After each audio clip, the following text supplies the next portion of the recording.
这一定是可能的。比如说，中国历史上是一个佛教国家。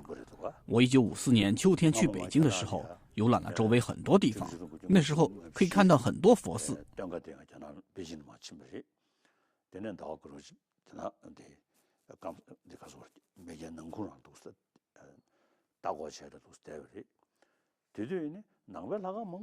就我的理解，毛泽东家族和蒋介石家族都是信佛的。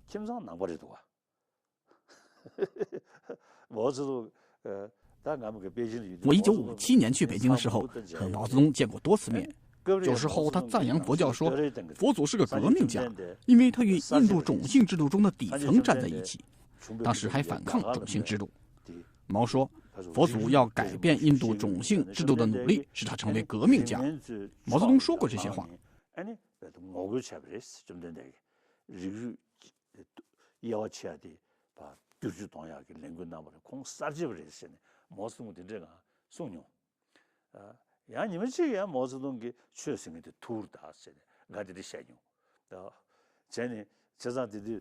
但是又有一天，毛对我说，宗教是毒药。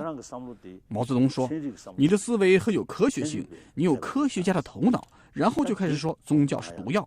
这是他对我说的。现在佛教得到了更多的科学上的佐证，我想知道，如果毛泽东今天还活着，他会怎么说？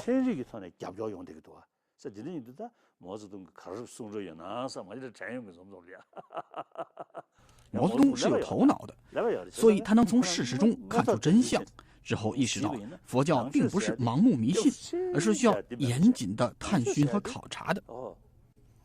佛祖曾说，僧人和智者啊，正像金匠会通过燃烧、切割和打磨来检验真金，你们也必须在检验我说的话之后，而不仅仅是出于对我的敬畏而接受这些话。佛祖是在说，我的宗教不是有关对佛祖的信仰和照佛祖说的话去做，我的宗教是让你们去调查，看看是不是有道理。只有在看到所传之道是有道理的之后，再去调查和体验，只有在证明他们是有用的和有益之后，再去接受。这个世界上有过很多先知，但是没有别人，只有佛祖说过这样的话。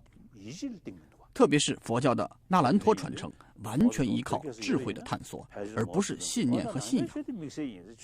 所以，如果毛泽东今天还活着，很有可能他会说，佛教是特例，其他宗教都是毒药，佛教是例外。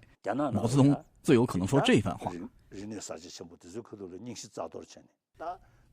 中国近年来的历史上，从文化大革命和破四旧开始，那些比如儒家思想和佛教等古代传统都被扫地出门，但是那并没有让人们变得更诚实或者更无私，更关心他人的需求。以我为例，我很喜欢社会主义，再进一步马克思主义，我对他很赞同，因为卡尔马克思并不只讲经济，而是要讲发展更为平等的社会经济，这是令人起敬的想法。另一方面，资本主义只是讲创造财富，而没有怎么讲更平等的分配财富。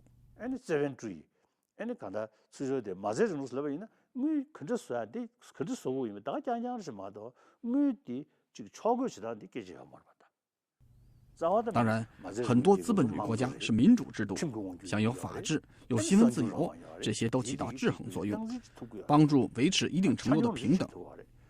如果来看资本主义本身，它关心的只是赚钱盈利，而社会主义的经济政策似乎是让更广泛的社会获得更大的益处。但是呢，尽管社会主义基本上并非是坏事，为了达到真正的社会主义，人们心里必须要有社会责任感。不管制度有多好，如果制度的执行者以自我为中心，只想到我的幸福、我的利益，而不考虑他人的需求，那这种制度就没有多大用处或者益处了。以宗教为例，所有宗教的存在都是为了助人，但是人们却因为宗教的不同而彼此的争斗。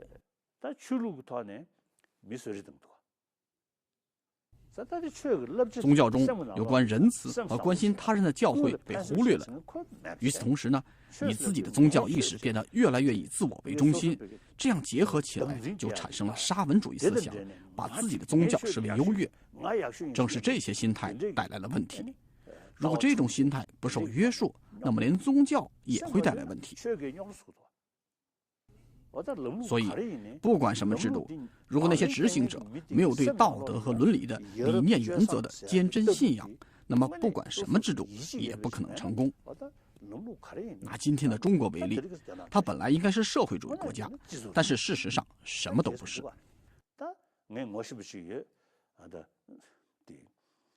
我认识一个人，是赢得过国际和平奖的人，很出名。他是一个社会主义者。过去我们私下里聊天的时候，他坚定地支持中华人民共和国。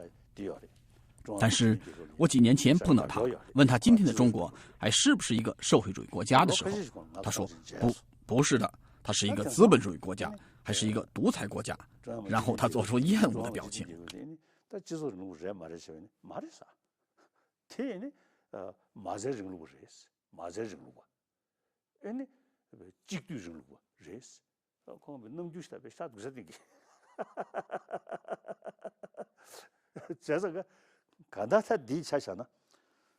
因此，如果以此为例，社会主义在概念上确实很好，我很喜欢马克思主义，可是不喜欢列宁主义。列宁主义过多的围绕威权暴力。那么现在，如果看看毛泽东思想开始的时候，比如说当他在延安，甚至当我和他见面的时候，他基本上是好的。和他一样，很多共产党领导人，比如彭德怀、刘少奇这些领导人，当初都是真心实意的关心社会，特别是劳动人民、无产阶级的。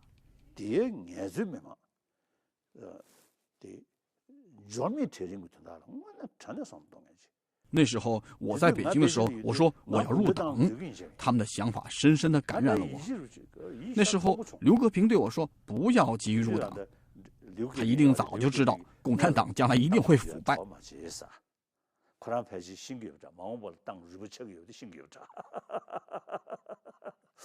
真有这些事情，所以当你想到这些事，中国历史上是个佛教国家，但是很多文化传统在文化大革命期间被毁掉了。尽管如此，人们如今出于天性，在心灵的深处有着某种的渴望。所以近年来有更多的中国人信奉基督教，更多的人信奉伊斯兰教，特别是更多的人转向佛教。现在估计有4亿到5千亿名佛教的信徒。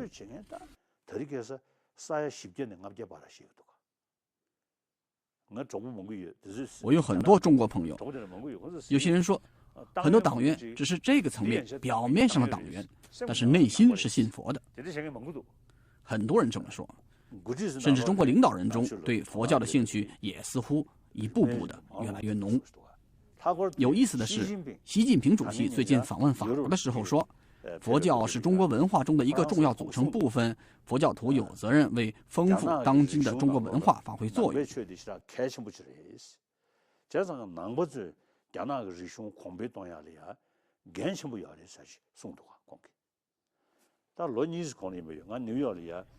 大约2年前，我遇到一些中国学者，有20多人，其中一些来自北京，他们一致表示，在5000年历史上，中国今天的道德和伦理价值观处于最低水平。他们希望以佛教来补救。他们说到我可以帮上一些忙的时候，颇把我吹捧了一番。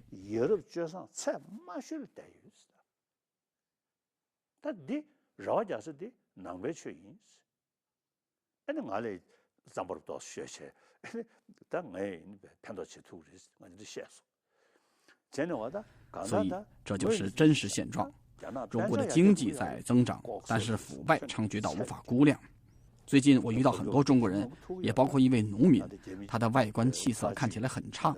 我问他生活怎么样，他告诉了情况，令人很难过。他说，他所在地区的官员只关心赚钱，他们的职位和权力只是用来敛财的，他们丝毫不关心公众的福祉，特别是农民的利益。他讲述了耕地被征走的农民们的悲惨状况，让人非常难过。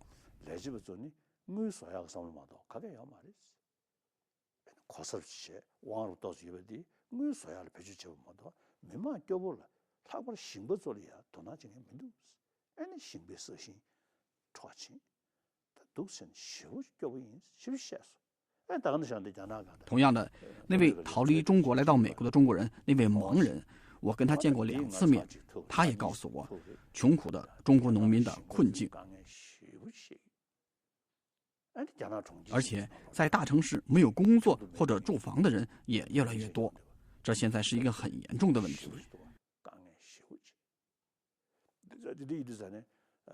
最近我碰到的人告诉我说，有很多农民工的孩子在城市里得不到照料，原因是他们的父母不是城市居民。这个人说，他们向有关部门提出了给这些孩子提供教育的计划，但是没有得到任何答复。更有甚者，这些官员似乎对有人向他们提出这样的建议很恼火。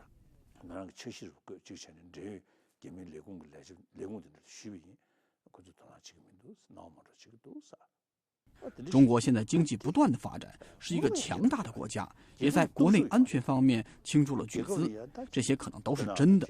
但是到目前为止得到的结果只是人民生活在更大的恐惧中，而不是在道德和伦理价值观方面有了更高的水准。共产党的教育似乎是不够的，他们讲德育，也讲精神文明，但是没有见效。生活在恐惧中是无法带来精神文明的。精神文明源自于你内心深处明白，仁慈和积极向善是有益的，对自己有益，也对所有人有益。这是在明白了背后的逻辑原因之后，以坚定的信念付诸行动，才会带来的精神文明。它永远不可能是欺压和强迫的结果。社会稳定和谐的道理也是一样的。当胡锦涛谈到和谐社会的时候，我非常欣赏，我认为这是很积极的想法。中华人民共和国是一个有很多不同民族的强大国家，甚至在汉族之间，比如南方人说一种不同语言，比如说广东话，而北方人则说普通话，都存在不同。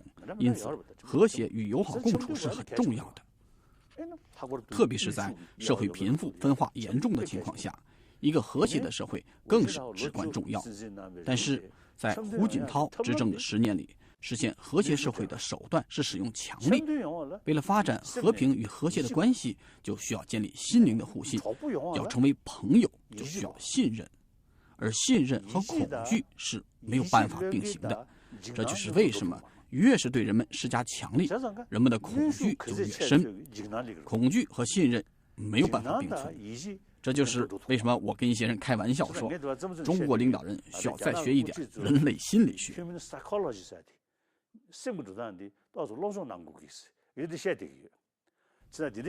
这种情况下，佛教总体以及佛教对心智的理解，还有佛教的非神学层面，比如世俗的伦理，都能给中国带来巨大的好处。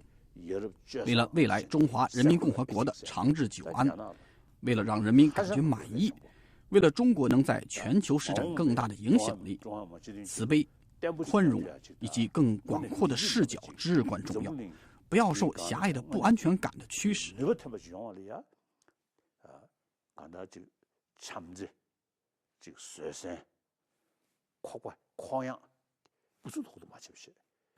中国当然可以感到自豪，也应该感到自豪，但是思想上不要受到局限和缺乏安全感。中国现在是一个拥有13亿人口的国家，不应该有任何感到恐惧的原因。你可以更放松一些，看问题可以有更广阔的视觉。中国应该是一个在区域起到积极作用和有建设性的强大国家，没有任何恐惧和不安。但是你看看今天的中国，它是一个强大的国家，但是很多日本人，我认识很多日本人，他们从内心里惧怕中国，他们不信任中国。以越南为例，都是类似的共产党国家，但是他们身怀恐惧。再看看印度人，很多人对中国感到不安。所以不管你称作是体制还是政策的实施，必须要有真正的透明，行动的时候意图必须明确和公开，不能有过度的秘密。中国一个如此强大的国家，应该能够有信心和能力做到这一点。而没有必要如此缺乏安全感和有所恐惧。今天没有人能跟中国对打。这类问题的存在是因为缺乏心理上的理解，缺乏对事物的透彻思考，不能全方位地洞悉全局，而是以一个非常有局限性的方式看问题。现在为了解决这个问题，我先前说过，中国如今有4亿到5亿佛教徒，对佛教的兴趣每年都在增长。我遇到很多佛教徒，几百名的中国佛教徒，有10到20人每星期来见我。我们见面的时候，他们中多数人会流泪，他们感到快乐，特别是对发现并开始了解藏传佛教感到快乐。他们对藏传佛教有很大兴趣。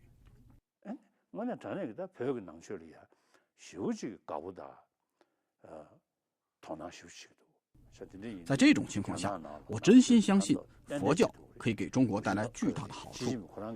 习近平本人甚至也这么说过，佛教要有所帮助。现在中国有很多僧侣，这非常好。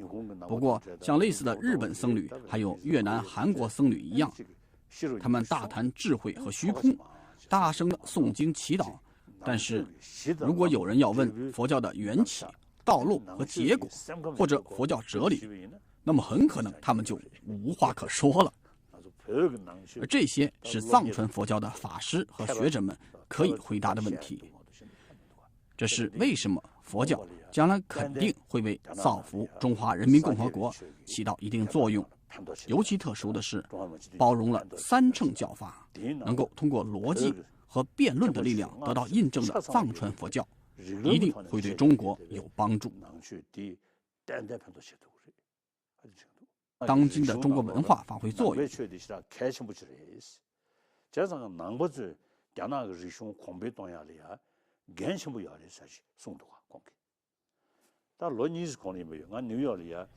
大约2年前，我遇到一些中国学者，有20多人，其中一些来自北京。他们一致表示，在5000年历史上，中国今天的道德和伦理价值观处于最低水平。他们希望以佛教来补救。他们说到我可以帮上一些忙的时候，颇把我吹捧了一番。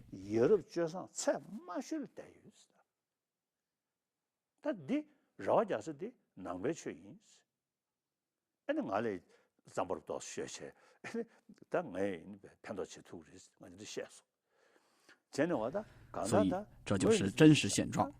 中国的经济在增长，但是腐败猖獗到无法估量。最近我遇到很多中国人，也包括一位农民，他的外观气色看起来很差。我问他生活怎么样，他告诉了情况，令人很难过。他说，他所在地区的官员只关心赚钱，他们的职位和权力只是用来敛财的，他们丝毫不关心公众的福祉，特别是农民的利益。他讲述了耕地被征走的农民们的悲惨状况，让人非常难过。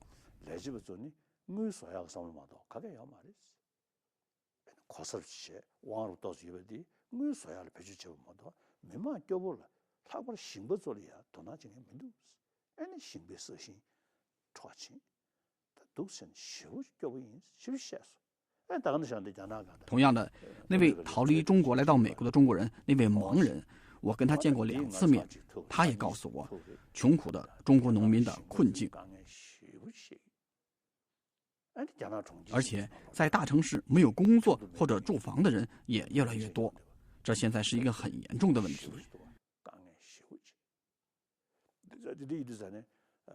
最近我碰到的人告诉我说，有很多农民工的孩子在城市里得不到照料，原因是他们的父母不是城市居民。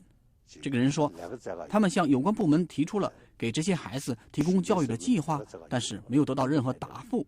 更有甚者，这些官员似乎对有人向他们提出这样的建议很恼火。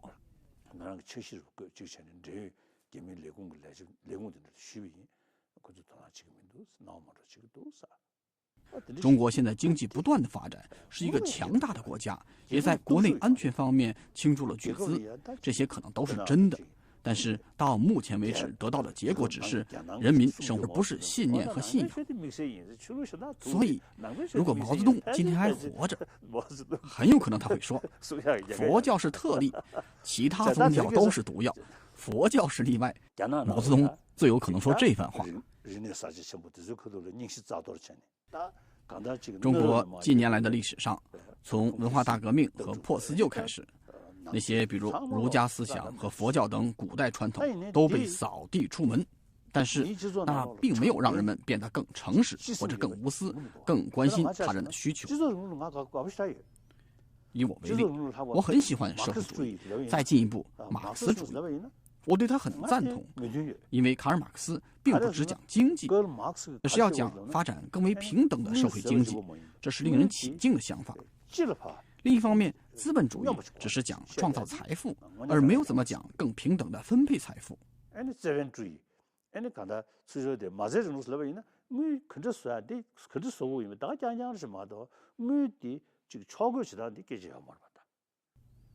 当然，很多资本主义国家是民主制度，享有法治、有新闻自由，这些都起到制衡作用，帮助维持一定程度的平等。如果来看资本主义本身，它关心的只是赚钱、盈利，而社会主义的经济政策似乎是让更广泛的社会获得更大的益处。但是呢，尽管社会主义基本上并非是坏事，为了达到真正的社会主义，人们心里必须要有社会责任感。不管制度有多好，如果制度的执行者以自我为中心，只想到我的幸福、我的利益，而不考虑他人的需求，那这种制度就没有多大用处或者益处了。以宗教为例，所有宗教的存在都是为了助人，但是人们却因为宗教的不同而彼此的争斗。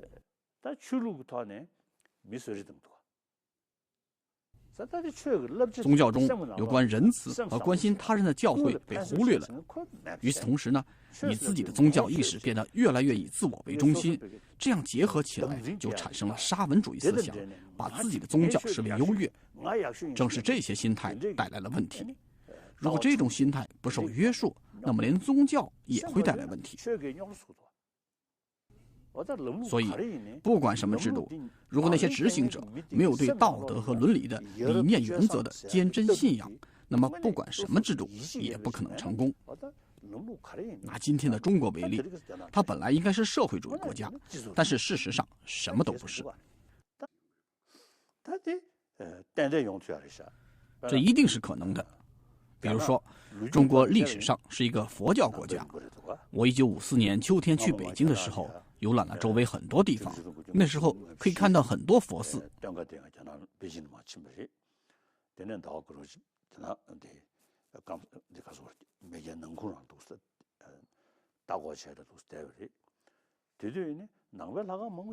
就我的理解，毛泽东家族和蒋介石家族都是信佛的。我1957年去北京的时候，和毛泽东见过多次面。有时候他赞扬佛教说，佛祖是个革命家，因为他与印度种姓制度中的底层站在一起，当时还反抗种姓制度。毛说，佛祖要改变印度种姓制度的努力，使他成为革命家。毛泽东说过这些话。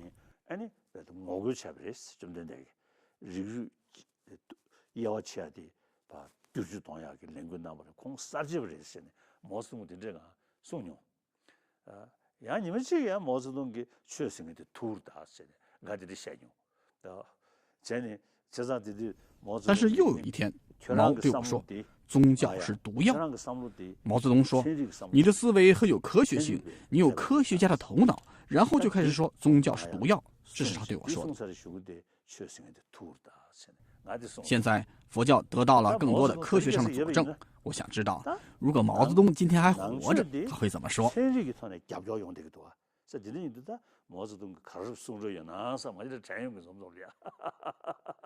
毛泽东是有头脑的，所以他能从事实中看出真相，之后意识到佛教并不是盲目迷信，而是需要严谨的探寻和考察的。佛祖曾说，僧人和智者啊，正像金匠会通过燃烧、切割和打磨来检验真金，你们也必须在检验我说的话之后，而不仅仅是出于对我的敬畏而接受这些话。佛祖是在说，我的宗教不是有关对佛祖的信仰和照佛祖说的话去做，我的宗教是让你们去调查，看看是不是有道理。只有在看到所传之道是有道理的之后，再去调查和体验。只有在证明他们是有用的和有益之后，再去接受。这个世界上有过很多先知，但是没有别人，只有佛祖说过这样的话。特别是佛教的那兰陀传承，完全依靠智慧的探索，而活在更大的恐惧中，而不是在道德和伦理价值观方面有了更高的水准。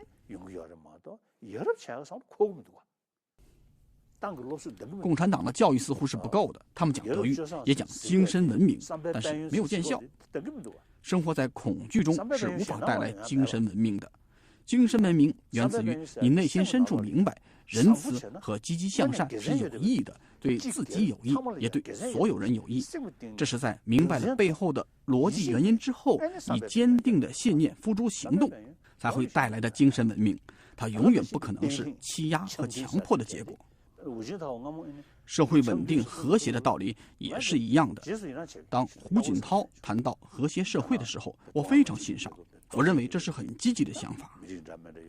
中华人民共和国是一个有很多不同民族的强大国家，甚至在汉族之间，比如南方人说一种不同语言，比如说广东话，而北方人则说普通话，都存在不同。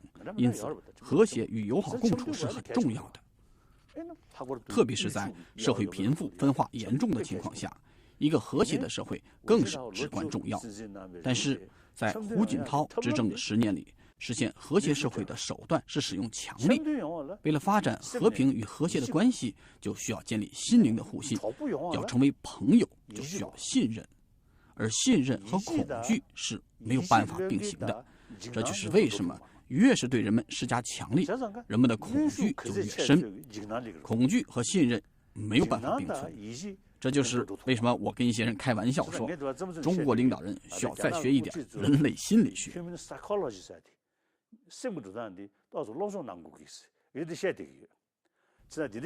这种情况下，佛教总体以及佛教对心智的理解，还有佛教的非神学层面，比如世俗的伦理，都能给中国带来巨大的好处。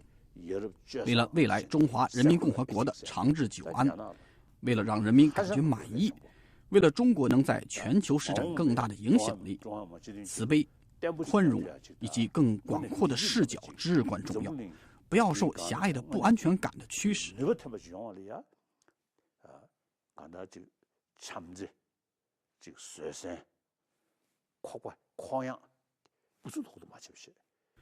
中国当然可以感到自豪，也应该感到自豪，但是思想上不要受到局限和缺乏安全感。中国现在是一个拥有13亿人口的国家，不应该有任何感。我认识一个人，是赢得过国际和平奖的人，很出名。他是一个社会主义者。过去我们私下里聊天的时候，他坚定地支持中华人民共和国。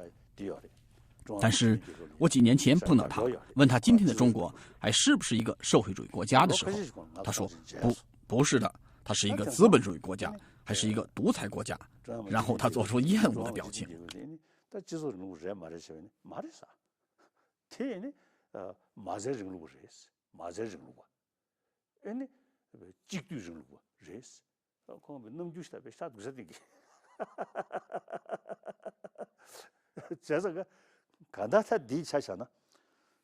因此，如果以此为例，社会主义在概念上确实很好，我很喜欢马克思主义，可是不喜欢列宁主义。列宁主义过多的围绕威权暴力。那么现在，如果看看毛泽东思想开始的时候，比如说当他在延安，甚至当我和他见面的时候，他基本上是好的，和他一样。很多共产党领导人，比如彭德怀、刘少奇这些领导人，当初都是真心实意的关心社会，特别是劳动人民、无产阶级的。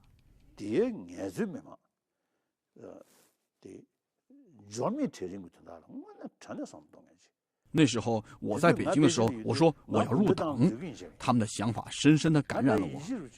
那时候刘格平对我说不要急于入党，他一定早就知道共产党将来一定会腐败。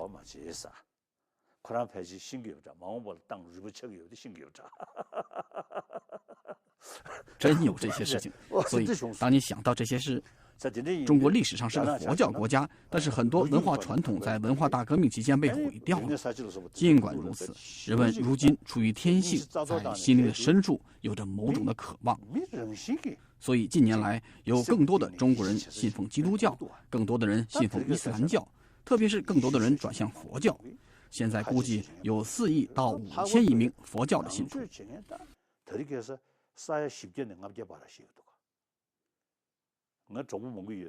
我有很多中国朋友，有些人说，很多党员只是这个层面表面上的党员，但是内心是信佛的。很多人这么说，甚至中国领导人中对佛教的兴趣也似乎一步步的越来越浓。有意思的是，习近平主席最近访问法国的时候说，佛教是中国文化中的一个重要组成部分，佛教徒有责任为丰富